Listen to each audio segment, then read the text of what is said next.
Listen, the best Bond theme, Live and Let Die. is A View to a Kill. Oh. Live and Let Die is overplayed. It is overdone. It would be the best Bond theme if it had not been ruined by Guns N' Roses. Ugh. You always got to remind me that happened. And I feel like every time you bring that up, and I'm like, ugh. Jeez. I know that no song should be judged by its lackluster cover. What a concept. But I feel like it's just one of those songs that the cover of it and who covered it and how they covered it somehow manages to retroactively make the original bad. So then how do you feel about Cameo's Word Up? Did KoRn make it better or did it make it worse? I don't know. I've never heard that. You haven't heard KoRn's rendition of Cameo's Word Up? No. You mean like the word up, I tell you, gonna No. What's the word? A word up, up, up. It's the soul word. See, I don't think I even know the original. Word up. Yeah, I don't know it. Oh, okay. It's one of those one-hit wonders, you know? Okay. And then KoRn decided to do a cover of it for some reason. It was both hilarious and awesome. If you were like a KoRn fan. Do you remember? We should start recording. I've been recording. Nice. Can we? Maybe we should talk about how we each went through a KoRn phase. It was sort of required because it's like you could either watch KoRn on Total Request Live or NSYNC and Backstreet Boys. Which you liked those other two. I did eventually. See, there's two halves of my high school career. The first half was all KoRn and Limp Bizkit. And then I met Matt the second half of my high school career. And then it was like, oh no, Backstreet Boys and NSYNC. Actually, it was more like NSYNC, not so much Backstreet Boys. I don't like the Backstreet Boys. I loved NSYNC though. We all know that. We all know that. It's obvious. Lord knows I know that. But freshman and sophomore year, you know, we all prayed every day that KoRn would reach number one on TRL. Freak on a Leash, I think it was the first KoRn song to go. Great video. One. Yeah. Also, is that video directed by Todd McFarlane, or did he just do the cover art? I think he just did the animation. Okay. Right? I know he did the cover of that album. Yeah. And I think he also did the animation in it, but I can't remember if he directed the video or not. I don't think he directed the video. I think he just did the animation. At least that's it is one of the better music videos. Yeah. Let's talk about Follow the Leader. Sorry, Ellipsis Follow the Leader. And how that album starts on the 13th track. I forgot about that. It's 13 seconds of silence. Each track, the first 12 tracks are just 1 second silence each, or 2 second silence each, or whatever. And then it starts on number 13. So if you didn't want to sit through the silence, you had to skip on your car. It's hilarious, man. Like, in retrospect, KoRn was like everything Nirvana was afraid they were going to make. Like, they were afraid they were going to inspire. Like, just things like that. Like, we start our first track on the 13th track. Like, that's like sort of Marilyn Manson, you know, showiness. Right. Well, I mean, and then Jonathan Davis, of course, opened a serial killer museum. Yeah. Yeah, I went to that period of time too, JP, where I listened to the Limp Bizkit. Did not have their first album, $3 Bill Y'all. Did not have that one. Yeah. That's the one with the George Michael cover, right? I think so. I had the second one that was the Monster, the one with Chocolate Starfish. No, the one before that. I don't remember. Because Chocolate Starfish, I hate saying the title. It feels so dirty. Chocolate Starfish and the hot dog flavored water. Do you know that Fred Durst had the gall to compare that album to Pink Floyd's The Wall? I could see the similarities. See, Well, the thing about Limp Bizkit is that Wes Borland is an amazing guitarist yeah, and a very profoundly weird dude who really belongs more in like Primus or like Nine Inch Nails. or some, yeah. But then he somehow wound up with Fred Durst, Yeah, and it's actually like Limp Bizkit, like the band around Fred Durst is kind of great, and then there's obnoxious Fred Durst, who believed that he was making something comparable to The Wall by Pink Floyd, entitled Chocolate Starfish and the Hot Dog Flavored Water. my impression of him at that age was that he was very like kind of self-aware of what he was doing. Maybe. And was kind of like, because Limp Bizkit was also kind of known for doing like free concerts and stuff on top of like buildings and things like that. Not like in a Rage Against the Machine kind of way, but just like they were very staunch supporters of like Napster. They were very much into like kind of just like reaching out to their fans, you know. And I remember seeing like watching behind the scenes footage and stuff where like fans come up to him and tell him like all these great things about him, like how much he means to them, and he would always be like kind of, I don't know if it was like purposefully obtuse, but he'd always be like, but why? Like, I'm not that important. Like, don't think that about me. I thought that was interesting. At that age, seeing someone doing that, because at that age, nobody was doing that. Well, I by the way, the album was called Significant Other, 1998 Significant Other, that had the monster hits of Nookie, Rearranged, In Together Now, and Break Stuff. Yeah, Break Stuff. It also has that one. It's all about the he says, she says. Yeah, that's Break Stuff, isn't it? Is it? Yeah.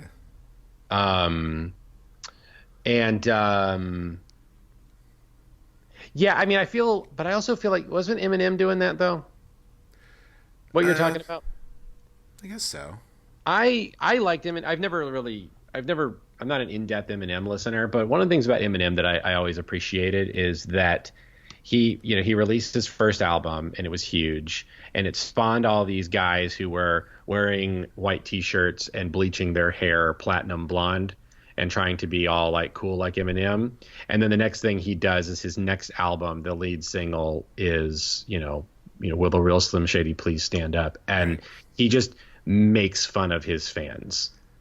There's also Stan, right? Awesome. The song Stan. Yeah, and then Stan, which of course has given us a slang term that I actually just learned about. Really?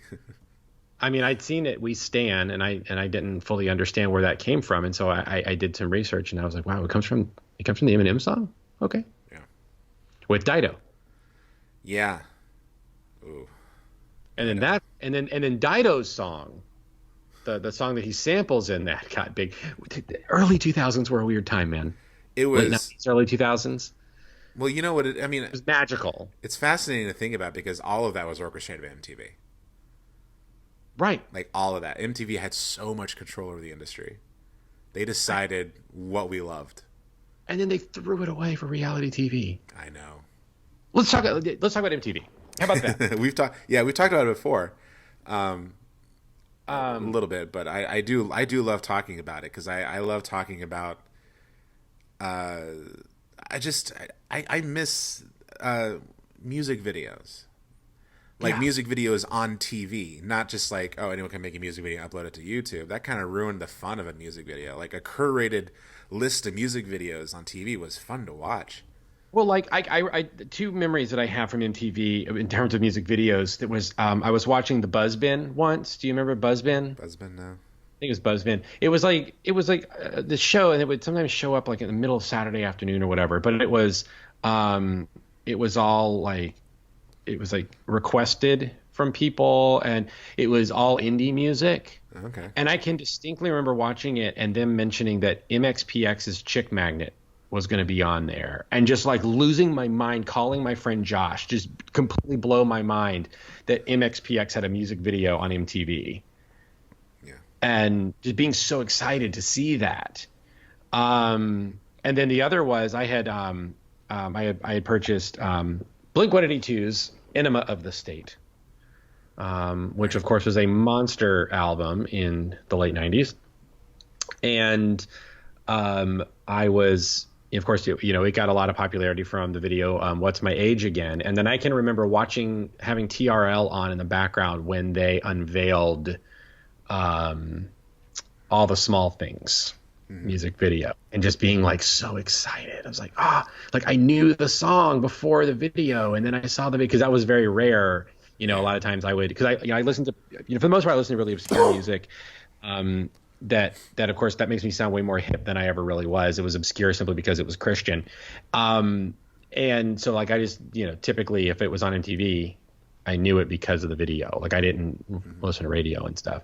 And then it was, so occasionally when I would like discover something that MTV would like play, it was cool to like see the video and sort of have like a journey with the song. But yeah, I'm with you. I miss it. I miss it as an art form. Because music videos now, you look on YouTube, they're okay, but they're not. It's not the same thing. It isn't, and it has a lot to do with like funding and who funds it. I was watching. I was over at my cousin's house, and we just had like a playlist going on YouTube. It was just sort of randomly going through music videos and music tracks and stuff. And then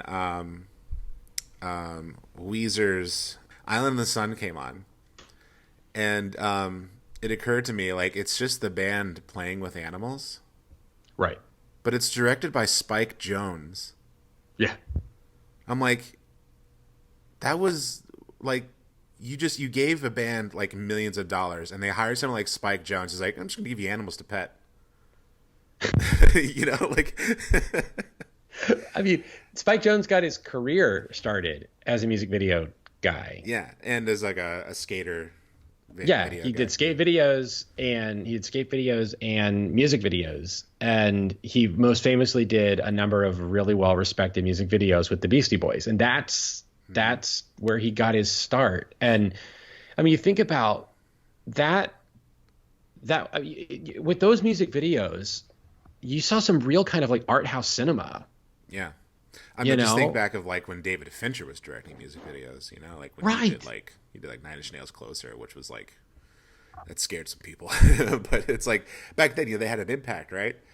Yeah. I mean, again, it was art house cinema in like these little 5-minute snippets. Yeah, but you do kind of see the decline a little bit as sort of the 2000s progress, because David Fincher actually directed. I didn't know this until recently, but you remember the band Perfect Circle, right?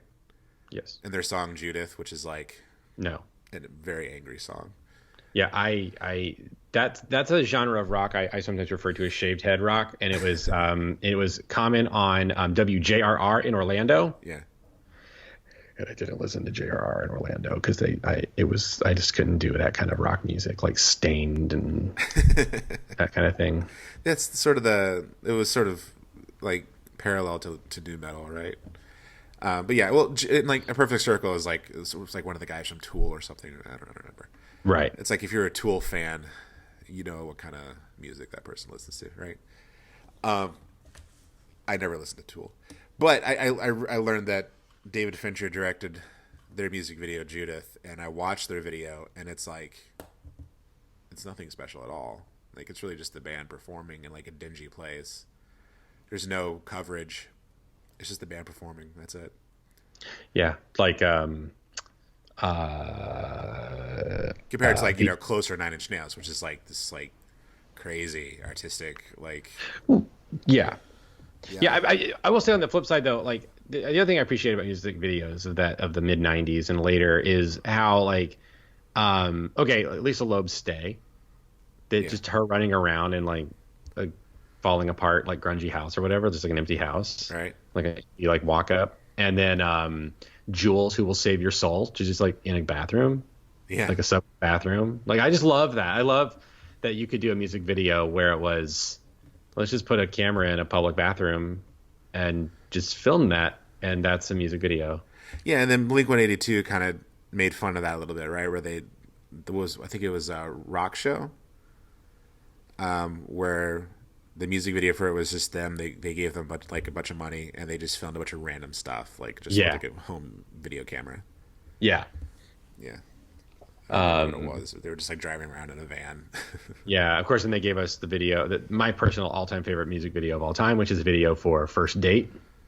Oh yeah, that's a good one. I like that. And that really kind of set off. That was during that period of time. Remember, like people had like an obsession with mullets. Yeah, people thought mullets were hilarious.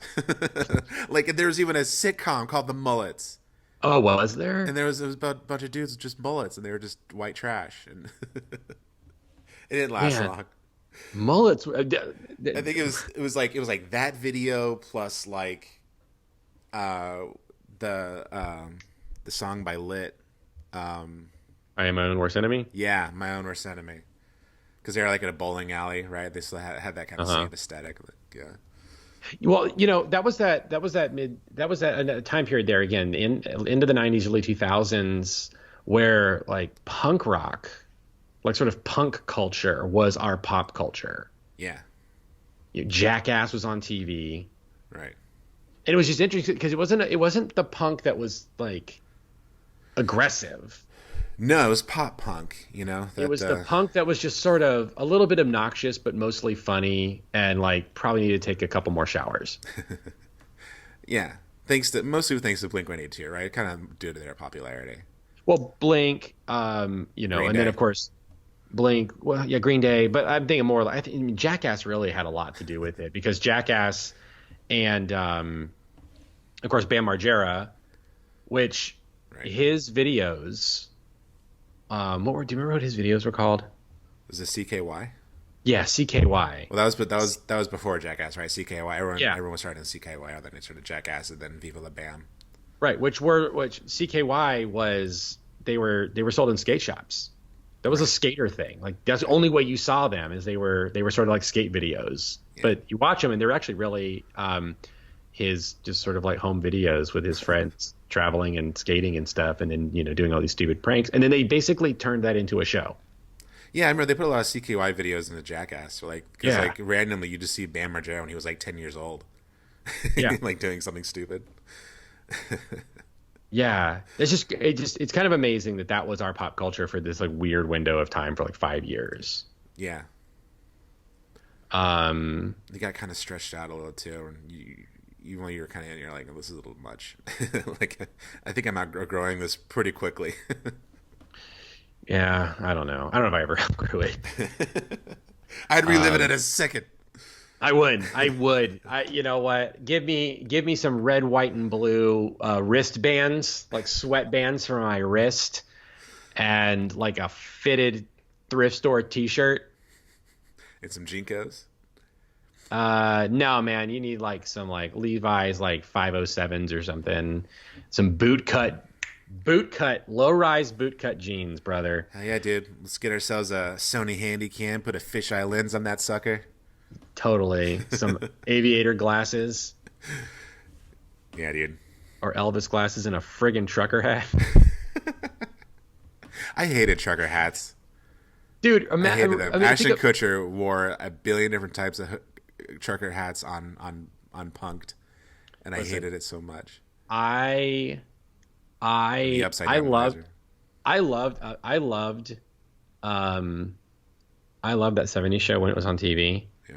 But I pretty much didn't like any of the cast outside of that show. Because like Will Valderrama was kind of like a slime ball, and Ashton Kutcher was just super obnoxious. But the trucker hat, the Von Dutch trucker hat trend was one of those times where I was angry when that happened, because the first person that I knew who was wearing trucker hats as a fashion statement was Keelan. And Keelan and I would frequent thrift stores, and we would buy random things because we thought they were funny, and we would wear them. And then they would suddenly, like about a year or two later, would take off in mainstream fashion. And so I felt that sort of like what I know now is that nerd gatekeeper feeling. Yeah. That was like, I discovered this, I want the credit for it. And so like I was just angry. And plus it wasn't actually a trucker hat, because it was a fitted hat. It was basically the same kind of fitted hat that you would buy before, but it just had a mesh back to it. Yeah. A distinct trucker hat has a high front that's foam Right. with the mesh back. And Von Dutch made them fashionable. Prior to that, they were being given away at like the Surf Expo. Like different like surf and skate companies were giving them away. And that's kind of what got it all started. But oh yeah, at that time period, if you had a trucker hat, a handlebar mustache, and a mullet, you were like a god among mortals. Imagine like it's like a bright yellow T-shirt too, like maybe or a ringer tee. A ringer tee, yeah. And then everybody else is just like, what is wrong with white people? That's there's some Caucasian stuff going on there. Yeah. A denim jacket with patches. Yeah, dude. Those are the days. Yeah, dude. Oh, That was our early college experience. we need to have like a live show and just dress like that one day. Yeah. I bring back the pork chop sideburns. Remember I had those pork chop sideburns? Oh, I remember. Yeah, yeah, dude. I tried it. I couldn't pull it off like you could. Yeah, I actually, when I had long hair and those pork chops, that was a look. Bring it Kind of back. hurt. What if you brought it back? What would happen? Would Kanan be upset with you? Not a single person at my church would take me seriously. Or what if you just had like the Kurt Russell, mustache like that? I mean, my beard right now is kind of out of control. So like I could like kind of start trying to flare it out and just cut it off there and just Yeah. Oh my gosh, it'd be so awesome. And what if Yeah, you started a trend again? the cowboy priest. Oh, What are we even doing with this episode? I don't know. What, we're just being nostalgic. Is this good No, podcasting? we're J.J. Abrams. Hey, we could talk since we're talking with Star Wars. We could talk about how there is a follow up. How you said that you wanted somebody to get you the Colin Trevorrow script, Yeah. and it's actually out there. Right. Yeah. Well, it's the bullet points are on the Star Wars Leaks subreddit. The script, I mean, as far as I know, is not online yet. But according to some legit outlets, well, mainly just one, AV Club, apparently they have a source that has confirmed that the leaks are real. And I've read them.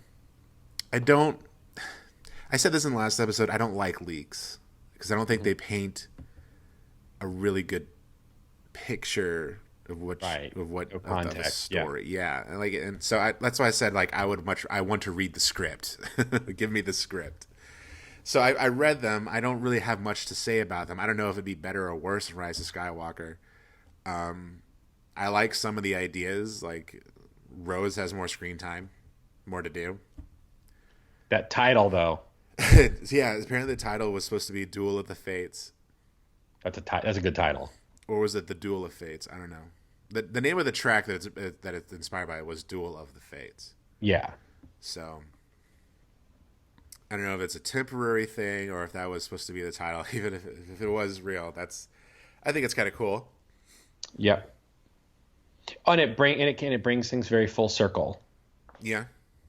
The Sith are reintroduced in the Phantom Menace, and then sort of waning out in this. It would have been a nice, But I'm with that one film critic that you shared with me who said like, I love the last shot of the Skywalker saga, and it's the last shot of The Last Jedi.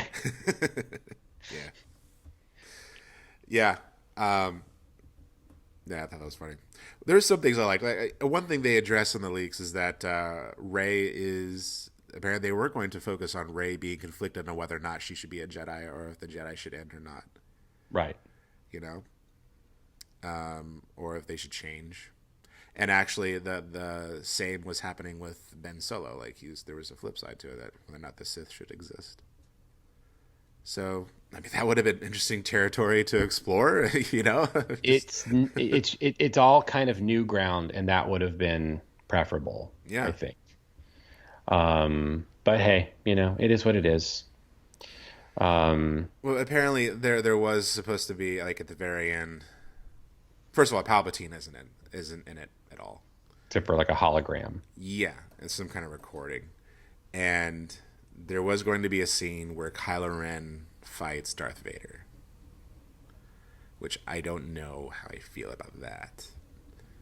It would have to be really, really, really well directed, like to not seem like very much fan service. Right. It had to be very organic. What else? There was apparently also supposed to be a scene with Chewie in an X-wing, Yeah, that would have been kind of cool. which, yeah, but I don't know how that physically works. That's true. And you had to get a really big helmet. Oh, he's got a lot of hair. Well, and also he's just big. He's like in the cockpit of an X-wing is not big. Maybe he's just like hunched over, like. But I guess if it could fit Porkins, it could fit him. Hey now. He wants what you say about Porkins, sir. Porkins is a hero. He is a hero. He gave his life for the cause of the rebellion. Don't really know what happened, but he said he has a problem, and then it just He exploded. it's probably explained like the novelization or something. I'm sure. But yeah, there's some cool things they kind of played with. I don't know. Apparently, when Rey's having like a fight with Ben toward the end, Luke and Yoda show up to help her. Or they apparently show up to try to like turn him from the dark side, and he rejects. I guess so. I don't know how you film that. I like the idea that one of the things I read is that he determines that what caused Vader to fail in his mind as being a Sith is that Vader had fallen in love. Right. And so the idea that he's rejecting the person he loved in order to one up Vader, that actually kind of that's some rich thematics right there. Mm-hmm.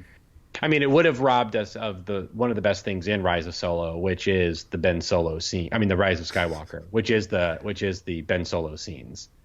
Yeah. Which are some. I mean, I really liked seeing Ben Solo. Yeah, I see. I'm still. I hate to. I feel like such a fanboy when I talk like this, but like I still would have loved to have just seen him actually be redeemed and like not die. Right. And maybe it's because of my obsession with Buffy and Angel and their redemption stories. Would have loved to have seen some kind of spin-off with Ben Solo traveling the galaxy, atoning for all of his sins. Yep, that'd be a cool. Hey, there's your Disney Plus show right there. Hell yeah, dude.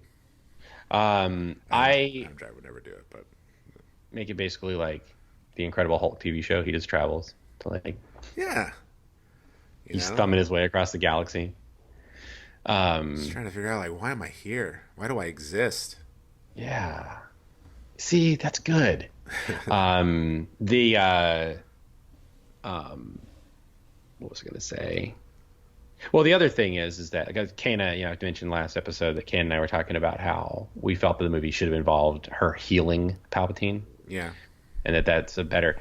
But we were saying that as much as we like it, and it probably speaks more to our Christianity and what we'd want to see, we're not sure that mainstream audiences would have gone for that kind of thing. Mm-hmm. Case in point, everyone hates the Matrix Revolutions, the finale, yeah. And that's basically the ending of that is coming to terms with mutual peace and understanding, and people hate it, which is unfortunate. People hate it because it's actually kind of awesome. It's wonderful. It's great. Yeah, like Cornel West loves it.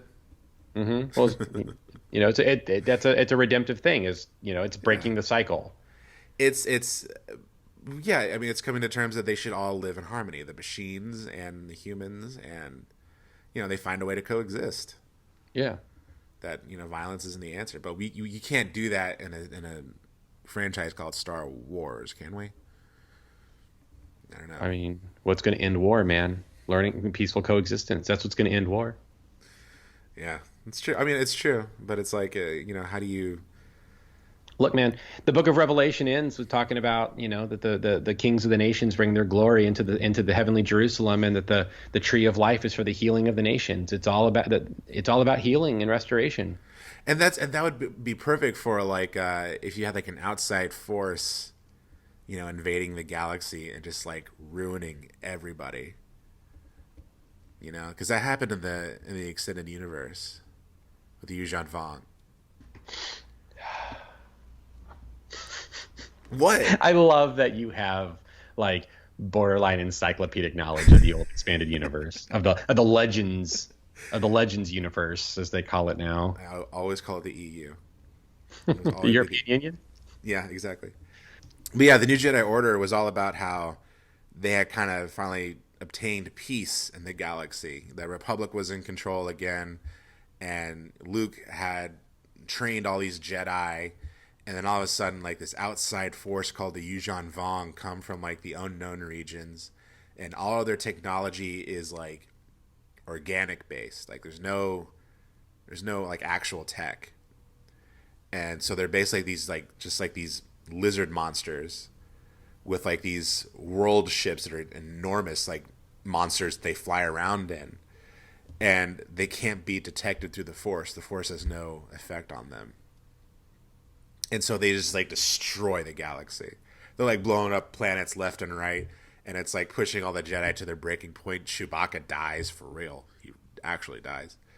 A lot of people die. It was grim, and it was like a 10 or 20 novel series. Like it lasted a while. But it was cool. Like I don't know. I would love to see something like that happen. Like just kind of go crazy with that. And I don't know. I think they might because I actually heard some things. I wanted to bring this up, Chuck. I don't know if you heard it. I heard on a podcast, the Slash Film Daily podcast, which is pretty good. I recommend it. Someone had heard some rumors about sort of like what the next steps are going to be with the Star Wars franchise. And apparently Kathleen Kennedy is very much trying to ditch the trilogy format. Okay. And they want to do something more in line with like what Marvel is doing. Right. Where you kind of give each character sort of their own episode or their own movie and their own sequels. And they sort of intertwine with each other, like Marvel does. In the shared universe, yeah. And apparently, they're looking at, and take this all with a grain of salt. I don't know if it's all true. I hope it's not. They're looking at setting it like 400 years in the past or something. Yes, I've heard about this with young Yoda. Yeah. I don't know if it's young Yoda or not. I don't know. I haven't heard about that. I guess it could be because he's. Yeah, no, that's what I've heard. Yeah. Or read. Because they want like a clean slate or something. I don't think that gives them a clean slate, honestly, but whatever. And yeah, that's kind of what they're looking at. And I don't know. I'd have to see it for myself to actually judge it. But on paper, I don't like the idea. Well, and what I've heard is that they're talking about the idea that these are Jedi, like even higher levels of their abilities, and that they're like borderline superheroes, and they each have sort of like their own specialized ability, like superhero teams. I did hear about that. Yeah. And I mean, depending on how you handle it, I mean, I don't know. It's I'm not for it. I remember when Keelan and I used to talk about the difference between Star Trek and Star Wars. And one of the things that he liked about Star Wars, he's always a Star Wars person, not a Star Trek person. The reason he didn't like Star Trek is he said there's just too much of it. Yeah. He's like, Star Wars is 3 movies. This was, at that time. It's like, what, 98 or whatever? Yeah. 97, 98. He's like, Star Wars is 3 movies. I mean, he obviously, wasn't into the extended universe and all that stuff that was going on. But it's like, there's something kind of to be said for that. It was 3 movies that spawned all of this stuff for people, but ultimately, it was 3 movies. Yeah. So like, I kind of like that idea of it just being it's just its own thing.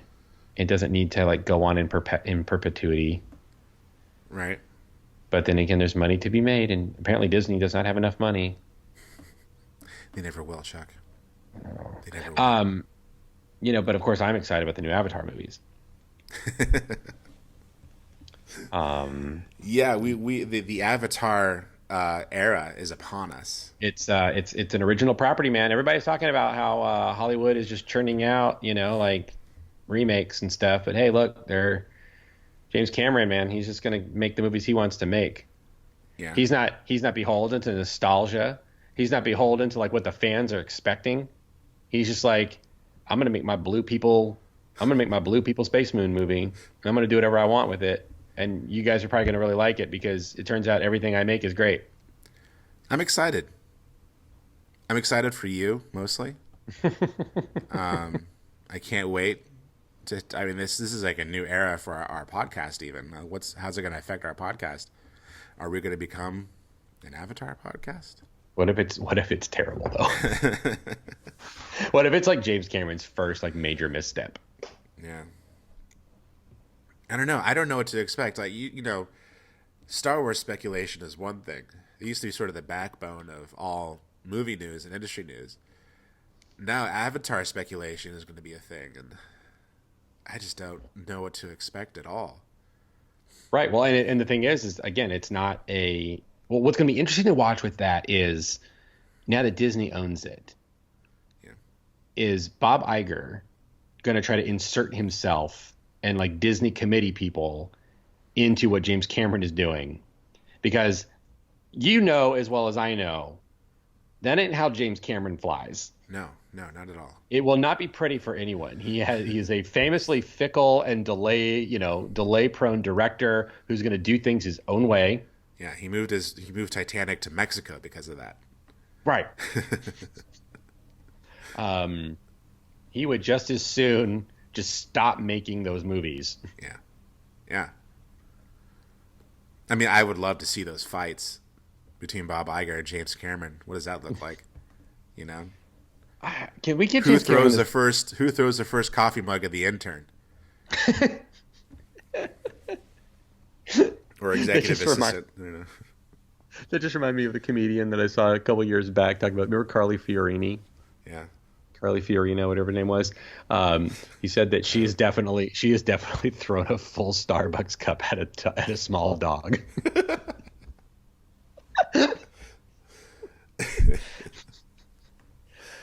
Oh, yeah. The halcyon years of 2016. Oh no! Now we're getting into 2020. It's going to be even worse. Yeah, we can talk about the bleakness of the future. I kind of like talking about the things that are going to distract us from that. Like this podcast. Don't forget to like and subscribe. We will distract you from all the horrible things that are going to happen this year. A lot of bad things are going to happen this year. Just like it's like a Tribe Called Quest said. They said that guilty pleasures take the edge off reality. And our podcast can be your guilty pleasure to take the edge off of your reality. Like, subscribe. Leave a review. What are we even doing, JP? Donate to our Patreon. What are we even doing? I don't know. I'm just a filmmaker. Or I used to be. I'm just a lowly pot grower. You're growing the holy herb. I am planting spiritual seeds in people. And Matt is protecting teenagers. Yeah, we all have very noble pursuits. It's true. I mean, I'm borderline a snake oil salesman, but well, so am I. I mean, come on. But you know what? This is actually, here's something for us to talk about. Yeah. All three of us are in hopeful professions. Yeah. Professions that look to the future, because you're growing things that requires you to look to the future, and it requires you to have a positive outlook on the future and to be hopeful, right? The gospel of Jesus Christ is nothing but hope. And Matt is there to help protect and do his role in nurturing the minds that will shape our future. In an area that is really not safe anymore, or as safe as it used to be. Right. Yeah. So we're bringing hope and light in our own ways, man. Yeah. That's positive. It is. We are not letting the grimness of the world hold us down. I'm trying. Ultimately, we believe in the power, and we believe in the power of the future, as we have talked about in the past. Can I bring something up? You're the moderator. You bring whatever the heck you want up. I'm glad you've sort of waded into this territory. It's been a long time since we've had like a deep spiritual theological discussion. Thank you. I I've been, this new business that I've been helping my family with. It's very stressful. And working with family, not just working with family, but working with family, running your own business is extremely stressful, especially a business like this, because there's a lot of compliance that we have to sort of adhere to, and I'm in charge of that. My main role is to make sure we don't do anything like illegal on accident. We would never do it on purpose, but just to make sure like all of our T's are crossed, I's are dotted. But it's very stressful. I've been extremely stressed out, and one day I just kind of found myself in this sort of state of stress. I think I was like in a drive-through line or something, and I wasn't listening to any podcasts for once in my life. And all my windows were rolled up, and we were stalled out in this line, and I was still just kind of spinning in my head. And I just closed my eyes, and I just stopped. I just kind of focused on my breathing, and I started to think about like meditation. Mm-hmm. And there was just like kind of a very small, just a very brief moment where I just started to let it all go. Not so much like I didn't care anymore, but like I just didn't let it affect me anymore. And ever since then, I've kind of had that sort of attitude, and because of that, I've kind of looked into researching like meditation. And it's kind of fascinating to me, and not so much like the metaphysical aspects of it, because I don't know how much I believe in that, but just sort of the scientific, sort of physiological aspects of it. Mm-hmm. And I find the whole practice to be fascinating. Mm-hmm. Just from like I said, just from like a physiological aspect, that you can clear your mind. Yeah. Like I've always heard that term, but I never really like researched or looked into what that actually means. And I feel like that moment in that, line, I think I finally was able to obtain that for like the first time in my life. and that's what meditation is. It's clear. It's having a clear mind so that you're only focused on the source of your mind, which is, yourself. Right. Yep. And I don't know. What are your thoughts? I know we've mentioned, sort of our interest in like things like Buddhism, Zen, and meditation, all in this sort of their own ways. What are your thoughts on that? Well, you're talking to somebody who has a pretty consistent meditative practice. Yeah. And who now meditates with a group of people every Monday afternoon after school, really? Which is facilitated by a Zen Buddhist who teaches here at St. Andrew's School and is also a active worshiper at my church. I did not know that, Chuck. That's fascinating. That's awesome. Yeah. And but yeah, no, I have been cultivating a meditation practice since the late aughts. Yeah.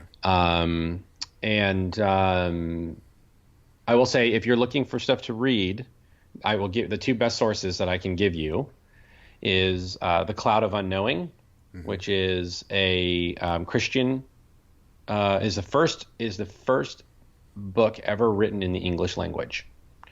And it is a Christian meditation manual that number of people have noted is extremely similar to Zen Buddhist meditation practice. Fascinating. And but it uses a lot of rich Christian language. So like if you're familiar with that, it helps introduce it, and so you don't have to get into trying to understand all the Buddhist concepts. But ultimately they're very similar because they're the same kind of idea of learning to empty your mind of extraneous thoughts and focus on what something simple. Yeah. And which is your breathing ultimately.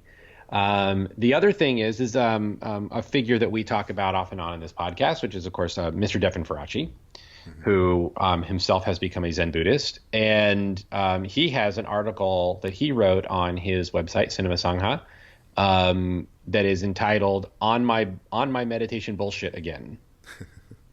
And it is I've given it to parishioners who've asked about meditation. I've really? Read this. Keep in mind that there's a bad language in it, but read this. Because it's the most concise and straightforward, to me, it's the most concise and straightforward thing about how to do it, and how to be graceful with yourself while doing the practice. Because what happens is that you'll read things, like even the Cloud of Unknowing can do this, but other manuals will tell you, that like, you've got to, sort of discipline your mind, and you need to like avoid different thoughts or whatever. But like really in the early stages of meditation, you're anchoring yourself, but you're also kind of just letting your mind wander a little bit. Mm-hmm. And then what you want to do, what you definitely want to avoid, especially in your situation, that if you're meditating as a way to sort of let go of stress, is that you're going to want to have some kind of like a mantra. Mm-hmm. And that will be your anchoring phrase. So like when you're starting to lean towards something that you realize you're starting to kind of worry, you just sort of quietly say that phrase to yourself, and it will bring you back. And what I've found recently is one of the phrases that I've been using a lot, is just the word Alleluia. Oh yeah. Which is a very fascinating, and the reason why is because I've realized like it's very weird, but it's like helped me understand like what language is, because language is just breath, but you just give shape to breath so that it makes sounds. And you think about Alleluia is just breath with your tongue wiggling. Oh yeah. It's like, like Alleluia, and you think about how you say that based off of where the breathe in and breathe out is of the syllables and things like that, and it's a breath. The word Alleluia is just a breath, but it's a breath that's given shape. It's like it's like sometimes when I'm meditating, I'm thinking about that. I'm thinking about the fact that it's all of language is just taking breath and giving it shape. And so here's this very profound and simple word, but it's meant to be the most profound word of worship. Mm-hmm. Yeah. So these are things that go through my brain when I meditate. How do you find a mantra? You can. The Cloud of Unknowing recommends something simple, one word phrase like love. Okay. Or God. Something that you say it as you breathe. You can get complicated with it, but it really should be something simple. Of course, depending on your Buddhism, or depending on what kind of Buddhism practice you're looking at, they're just going to say something like Om, right? Just the phrase Om. You say that. So maybe not the prequels are good. I mean, if that helps you do that. From my point of view, I don't like sand.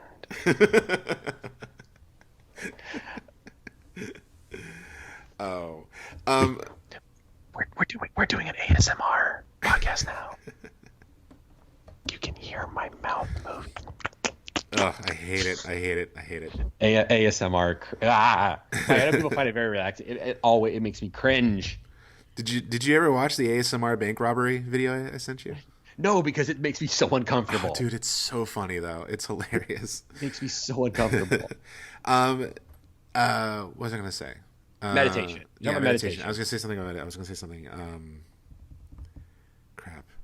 How you get a mantra. I was looking into like guided meditation and stuff, just to get started, and apparently people are really big fans of this Sam Smith.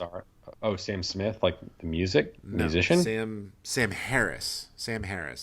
Okay. Sort of a very famous atheist, but also not afraid to back down from the validity of race science. Oh, okay. So I'm like, anybody else, please. Just recommend me anybody else. I'm trying to look up Headspace. I've heard of Headspace. Yeah, a lot of the students here use Headspace. Yeah. For their meditation practice. Well, here are my recommendations if you want to meditate. A really great tool that I have is called the Insight Timer. Yeah. It gives you a chime to get started. You set your time limit, and then it will chime when you're done. And start simple. Start 10 minutes. Right. Challenge yourself to do 10 minutes. If that's too much, 5 minutes, but 10 minutes. I consistently do 20 minutes. The other thing is don't worry about some people tell you, oh, you have to sit in lotus position and all that kind of stuff. If it helps, sure. Right. But the best thing is to be able to be comfortable so that you can not focus on your sitting. I see. Yeah. And so like for me, I've been known to, sit on a bench or in a pew in a church and be able to do it. But I like to sometimes I pull the kneeler down and I'll put my knees on the kneeler, but my butt's still on the pew. But I actually have I have a kneeling bench that somebody gave me as a gift that I use for meditation. So it's like this little wooden bench that sits under my thighs. Okay. But yeah, I mean, whatever's comfortable. So if it involves, even if it involves laying down, just don't fall asleep. Right. But, sitting in a chair, preferably not like a recliner chair, but like a dining chair or something that has like a more straighter back or something to kind of keep you upright. But yeah. And then, yeah, but don't, you're not gonna hit like 4 hours of silent meditation to start. And if you find yourself really distracted, just stop. Right. That's sort of your kind of be like kind of your limit, and maybe just try to do more the next day, or I don't know. Yeah. Well, like you only do, like it's it's like working out. If you only do 5, just do 5. Right. And the thing is what I worry about is that if you put it too much into sort of like a workout routine mentality, that it becomes work. Yeah. And I mean, there is work. Meditation is work, but it's not like it shouldn't be a chore. I don't think. Yeah. Like it's a discipline, but not a chore. And, and you have to make time for it and, find a time. Like when I kind of started trying to meditate when I was a teenager. Right. And my mom's a morning person and I'm a night person. So like my mom would go to bed and I would be up late at night by myself. And that's when I would do that kind of stuff, turn the lights off in my bedroom, light some candles and try to sit on the ground and meditate. And so you do it pretty consistently now though? I mean, definitely once a week, on Mondays, with the group. Every morning I say my morning prayer routine, which involves me going and sitting on a bench. And I sit for some, a little bit of stillness for about 5-10 minutes when I'm doing that. It's been a while since I've broken out the prayer bench and just sat. That's because of, one, my own lack of discipline in making the time for it, but also my schedule has just been a little bit kind of hectic. Have you seen like benefits? Yeah, no, I find that when I do sit for 20 minutes or so, that like I'm in a much more peaceful sort of state. I don't really care, too much. Like not like you said, it's not like a carefree. It's not like Peter from Office Space, kind of thing. But it's like I'm just a little. I'm less irritable. And I'm a little bit more willing to be like, we'll deal with it later. Like, there's no big deal. There's almost like a weird, like, glow to stuff afterward that I find. Ooh, that might be a brain tumor, Chuck. I don't. There's, it's tranquility. I guess it's that sense of tranquility. Yeah. I do find that I pay attention to things. Like, and I take delight out of like little things the more I do it. Like I love like dewdrops on blades of grass in the morning. Like I think that's really fun. Or like the way that like wind blows on the lake here on the campus, or watching birds like chase each other around. Yeah. Like I take delight in that. And I will say the other thing it has done for me, JP, is it has definitely made me think about my own physical well-being. Okay. And I have in the past like 6 months or so significantly, I've been thinking about it a lot more about a year and a half or so. I've been really working at it, but really in the past like 6 to 8 months or so, I've significantly cut back on my meat consumption. Okay. There's just something about, like, for me, I'm just like, I don't know. I just don't know that I'm like happy with the idea that like violence has to feed me. I see. The idea that like I'm really, this is so weird. Like I try not to sound like I'm like trying to sell you Goop products or something suddenly, but like I I don't want one of those candles. no, um I no, but like like I'm so fascinated by beans. Yeah. Like beans as a protein source, like just fascinates me. Like it's just sort of like they just grow and you cook them and you eat them, and like nothing has to be like murdered. No, there's no machinery. There's no like, I mean, I guess maybe there is industrial farms or whatever, but like, I don't know. It's just like, that's the kind of stuff that like, it's weird. I know it's weird, but I mean, here's what you want to know the best part about all this, JP? Yeah. Let me show you what the heck I'm wearing right now. Okay. All right, check the standing. He's wearing a black V-neck shirt. Got on like And he's got some burlap Thai fisherman pants. Thai fisherman pants. Yeah. Very comfortable for meditation. This is just what I had on under my church robes. You're like turning into Tim Robbins from High Fidelity, Ian. No, I'm not. No, I have not. No, but I highly recommend it, JP. I think it's cool that you're pursuing it. It is, and it's taking me down other avenues. I'm looking into minimalism. Mm-hmm. Just kind of decluttering in general. Like I feel like decluttering my mind. I should also be decluttering my life, probably. And that's something I've always been fascinated. Jumping around, yeah. That's something I've always been I've looked into.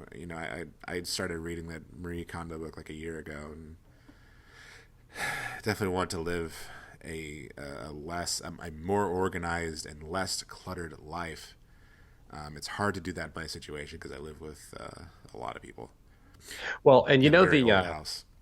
When I was in Thailand after college, one of the things that blew my mind is, so there was a guy there who had met a girl. He was an American missionary. He came and fell in love with this Thai girl that was living in the village that we worked at, and he married her.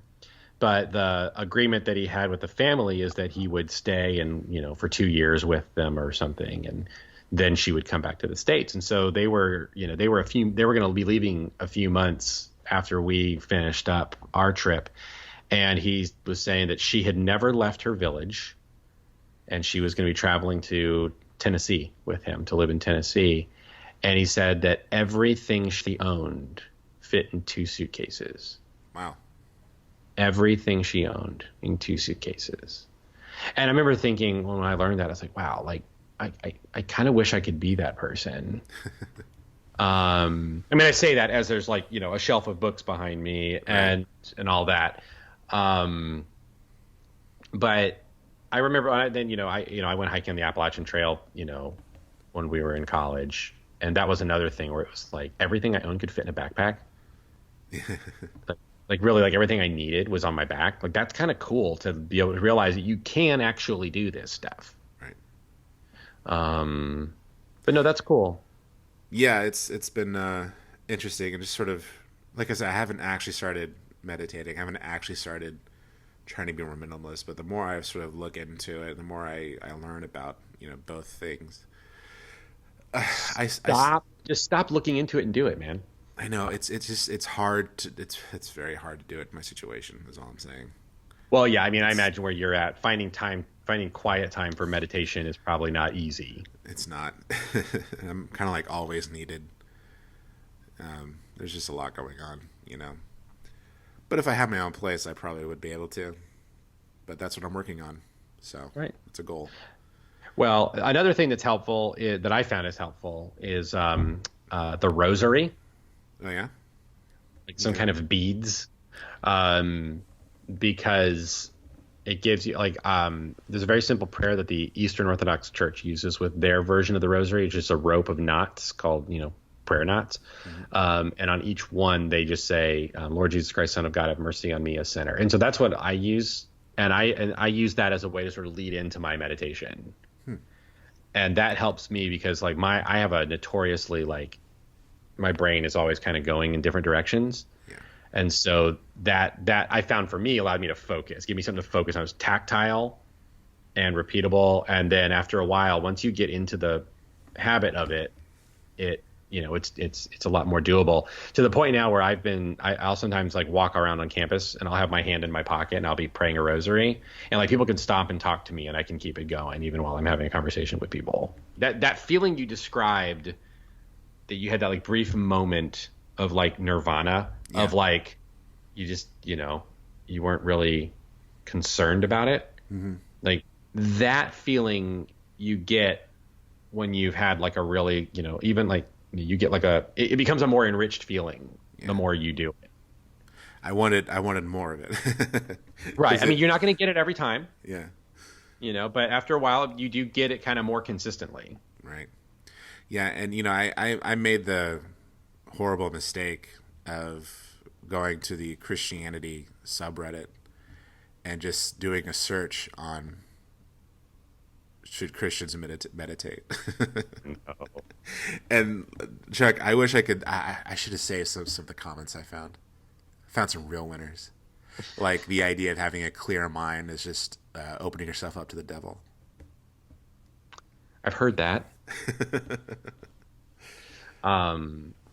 Yeah, the cloud of unknown. It's fascinating. It's so funny to me when Christians say that, because it shows a complete lack of awareness of their own tradition as Christians, because meditation has been a long part of Christian spiritual discipline. Yeah. The desert hermits were doing it. I mean, it's a well documented thing. I mean, Jesus, for crying out loud, did it. Yeah. I mean, you see it in the Bible. Like he tries to get away from people. To sit in stillness. But at the cloud of unknowing, what you're doing is that for the writer, the unknown writer of the cloud of unknowing, is that you're trying to get yourself past all thought so that you can just sort of sit in the feeling of being cosmically loved. Like that's really what it's about. It's about it. It says, because the great line from the cloud of unknowing is, he who cannot be grasped by knowledge can be apprehended by love. Yeah. And so it's this idea of learning to cultivate that feeling of love toward God, and learning to sort of sit with the acceptance of that love. Just existing in love. Yeah. Yeah. Which, that just sounds wonderful, doesn't it? It sounds hippy dippy. But it's hippy dippy. Sometimes you kind of need hippy dippy. I don't know. But dude, it's from the 1100s. Like for people to say like Christians shouldn't do that, like right. It's a very long time. I kind of wonder how these people feel about like sleep. Right. Is that the devil can get you in your sleep.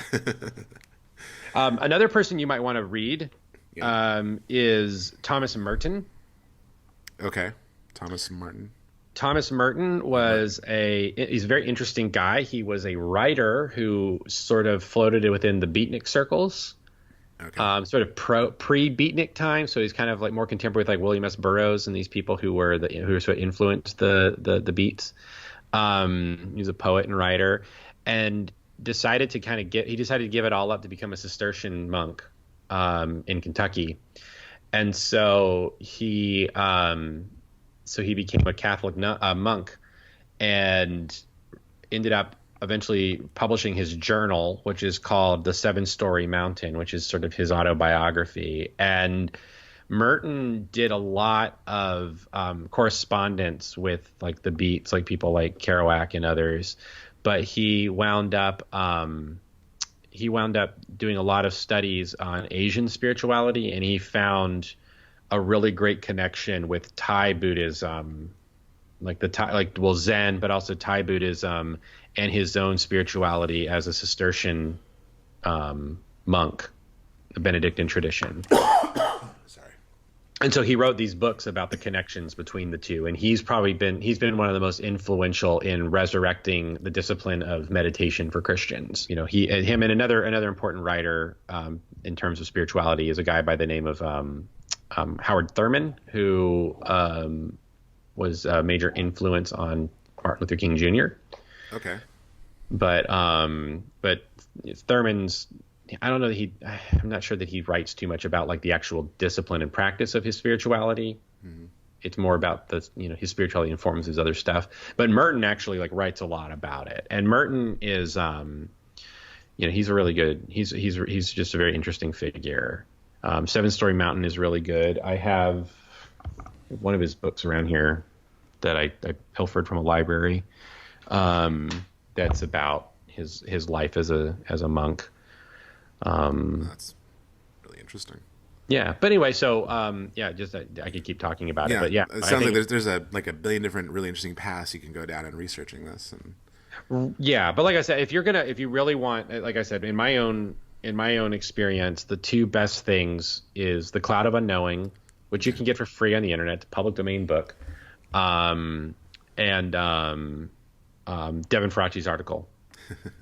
Seriously, it's really good. Yeah, cool.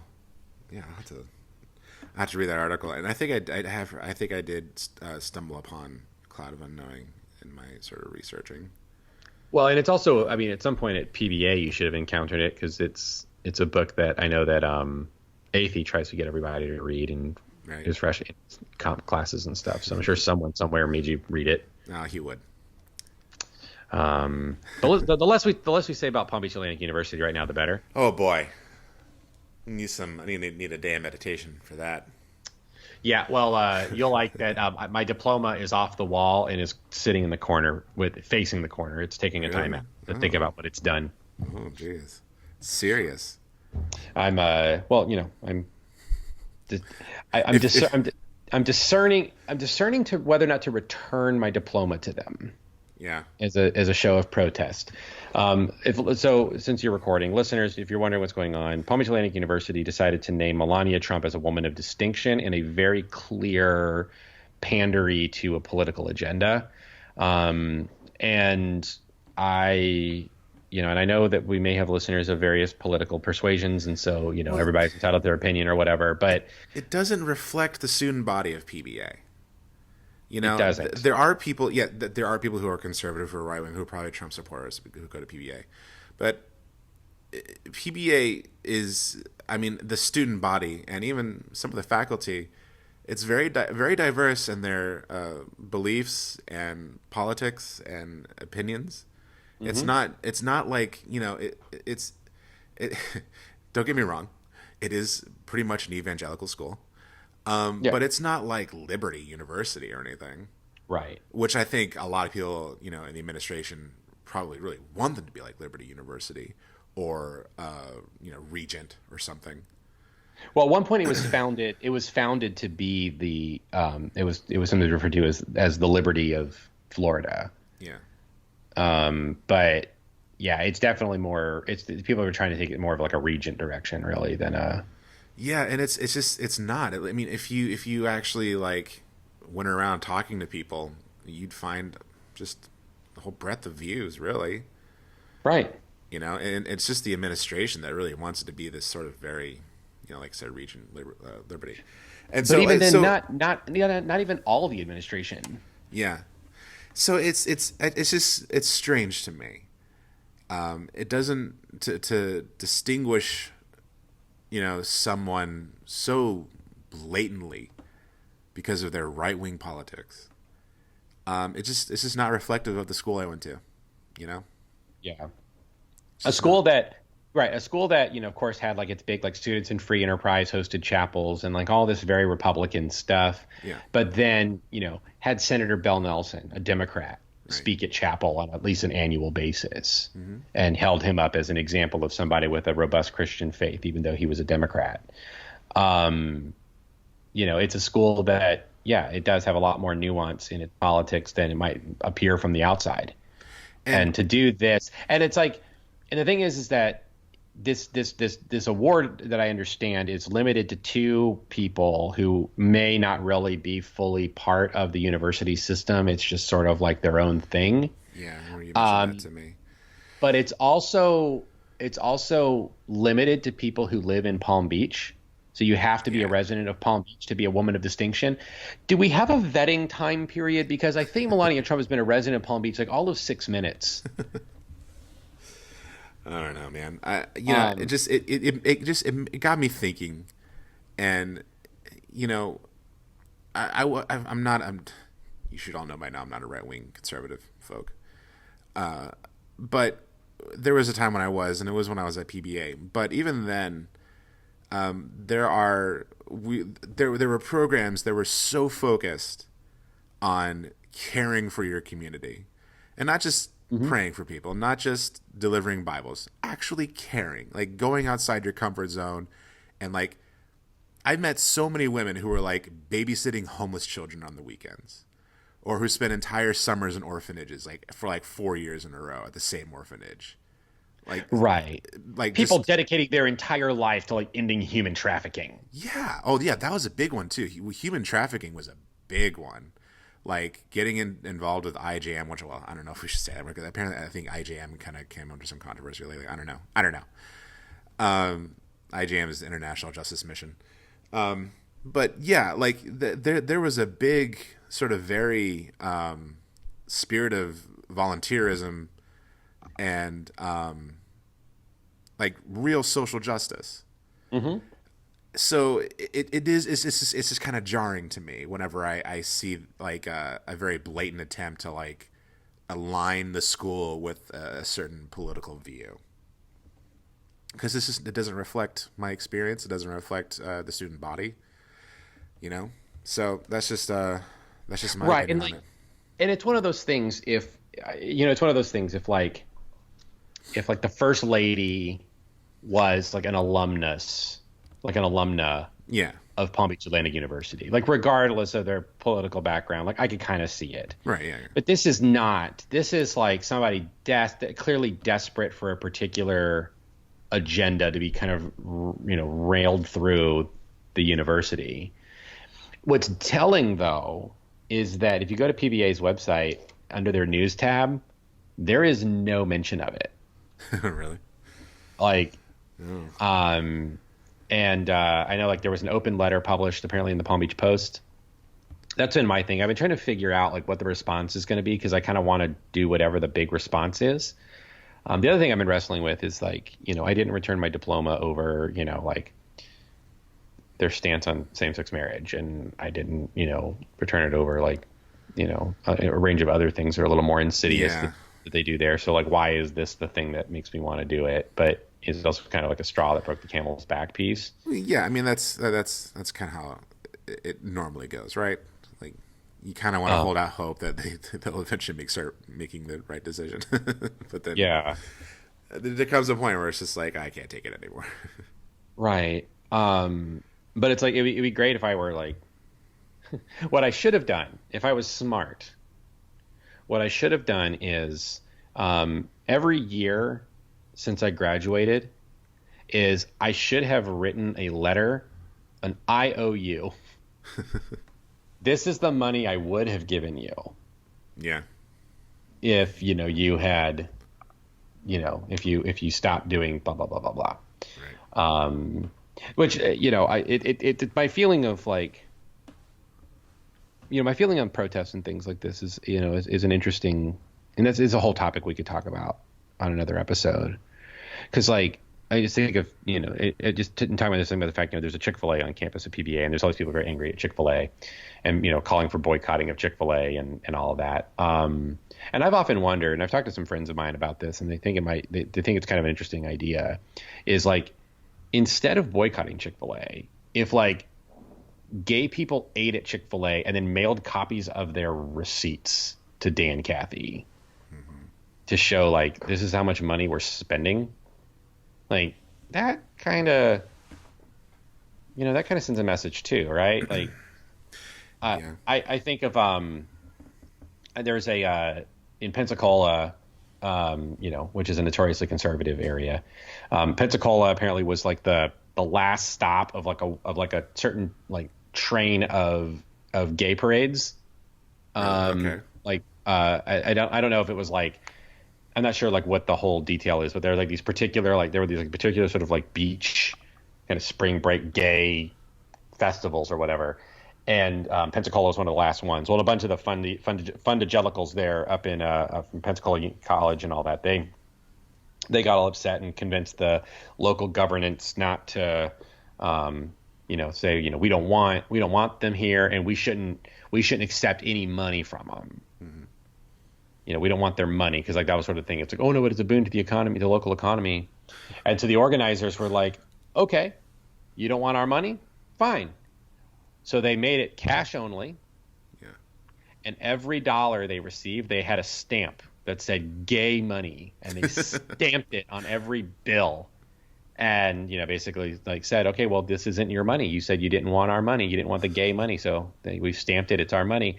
And there was never a complaint again. That's funny. About the gay parade. That's super punk rock. I love it. Yeah. So, there's different ways that we do this stuff, but. Right. Yeah, definitely. And there is change. I heard, I didn't really look into it because I don't really care that much. Because I don't really eat there. But I heard Chick-fil-A was sort of changing their stance or something. I don't know. You know what? Outrage. I don't know. Here's what it actually makes me more angry. Of course, here white straight male talking about my problems with Chick-fil-A. Yeah. Here's the real problem. Is obviously the issue, the gay issue, the stuff that Dan Cathy supports is a problem. Yeah. But it hasn't really changed anything. We still have legal gay marriage in this country. Like the changes seem to be happening in spite of his opinion, right? Yeah, that's something like Jon Stewart was talking about in the Daily Show those years ago when the protests were happening. It was like, yeah, it's gonna change. Like, enjoy. Yeah, it's changing anyway. Yeah, my problem with Chick-fil-A the thing I get more is that they feel like they're going out of their way to just give a giant middle finger to the environment. You get like a styrofoam cup with a plastic lid. They give you the straw whether you want it or not. Plus then like all the sauces are in single-use plastic. Plus like if you get like a side salad, it's in a plastic container that they sometimes stick like nuts to put on top of it in their own plastic baggie inside a separate bag that has like a plastic sheet on it. Yeah, and if you get deluxe, they give you a styrofoam box. Like, what fast food place does that anymore? Like, it's kind of unbelievable. But my favorite is some of the local cities and counties have passed plastic straw bans. Yeah. So like you get your Chick-fil-A and it's in the styrofoam cup and all that, but it is a paper straw with it. Like, okay. I mean, I guess one could argue the lid is recyclable and the cup is recyclable. The straw is not. But I went to the Alamo Draft House tonight, and apparently their straws are made of plants. It says on the wrapper. Oh, very good. Plant-based plastic. Yeah. Compostable. Yep. That's awesome. Alamo Draft House is a great. Yeah, I went there tonight. Had a blast. Loved it. Was that your first time going to one? No. I went to one a few years ago with Matt when we went to the that's right. The Dallas Geek Con, whatever. Yeah. But it was my first time since then. It was fun. It was fun. I like going there. I feel like I'm with my people. I'm like in my home. Yeah. Had a gyro, or gyro, whatever, and they're doing the special where like they're serving their best recipes from 2019. I had the bloodiest scene ever milkshake. Ooh. Which is like rum and strawberry and vanilla ice cream. Ooh. It was good. I think it's a good place to end. We've had a good discussion. Should we record an opening thing like hi and welcome to Masters Divinity and all that stuff? Oh no, we didn't do that. No. Should we like record that so you can stick it at the front? Nah. And make it obviously fake, like hi and welcome to Masters of Divinity. Nah, who cares? I don't care. Okay, I don't care really either. I feel like we're in a stage in the podcast where we want to make some like changes to the format, and it's like, well, we want a format. Yeah. Well, yeah, that's we have a format. It's conversational format. That's true, but I like the idea that you're talking about. Like something like segments and stuff. Yeah. That's where we could like make sure that we always have sort of like a deep theological thing. Right. Exactly. That's what I was thinking too. Yeah. To keep us on topic. Or on brand. I don't know. But so yeah, we're in kind of a limbo. So I don't really, whatever. We don't do the intro. You know who we are. 100+ episodes. Yeah. At this point, you I have. don't know why I'm doing the intro anymore. Let's be honest. Why are you doing the intro to begin with? I don't know. I don't know There's because no way I you don't know just how to sort of start like things. trip and fall into our podcast. You actually have to like seek us out. Like you've either seen the logo and the name and you already know what you're getting yourself into, Yeah. or someone's told you what it was and you're looking for it. So really, the intro doesn't make any sense. Oh, not at all. I don't know. We'll figure it out. I mean, I think intros are just fun to do. They are fun. I do it because I don't know how to begin things or end things. Apparently. Yeah. Okay, so let's end it there. Okay, bye. Thank you so much, Father Chuck, for being here and talking to me and our listeners. I'm welcome. You're welcome. I'm welcome. You're welcome. As always, JP, I love being on the show. I love our conversation. I like talking about meditation. That was fun. Yeah, we should maybe talk about it some more in the future. And we should do a meditation episode. You just turn on in silence for an hour. Great. We should do a Masters of Divinity guided meditation. All right. So once again, thank you. Thank you so much for listening. Don't forget to like, subscribe, leave a review. Check out our Patreon.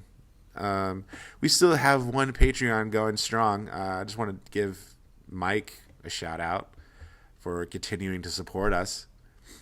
Even in our very recent infrequency. I promise you, we're trying to figure something out to where we can be more frequent like we used to be. We'll get there. We just got to figure out a schedule. Yes. Our lives are changing. Life is getting harder as we grow older, especially as our children grow older. I can imagine.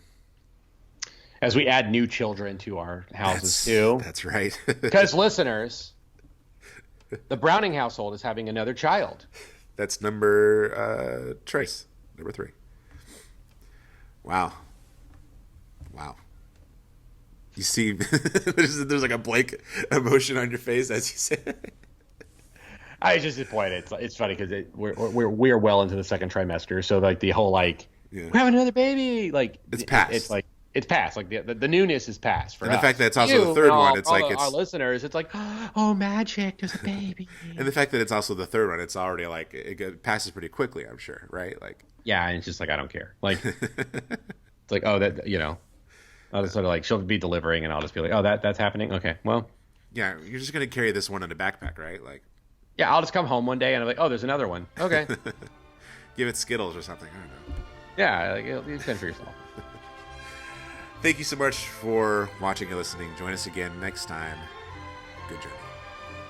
Good journey.